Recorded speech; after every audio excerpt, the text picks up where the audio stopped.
Hazreti Ebu Hureyre radıyallahu anh diyor ki Resulullah sallallahu aleyhi ve sellem Efendimizin şöyle buyurdu, onu işittim. Ümmetimin hepsi affolunmaya layıktır. Ancak açıkça günah işleyenler müstesna. Utanmadan açıkça günah işleyenler müstesna. Günahını açıkça işlemeye şu da dahildir.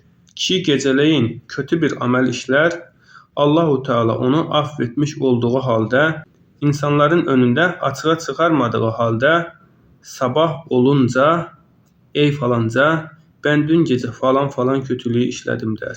Halbuki o, Rabbi onun yaptığı kötülükleri örtmüş olduğu halde geceyi geçirmişti.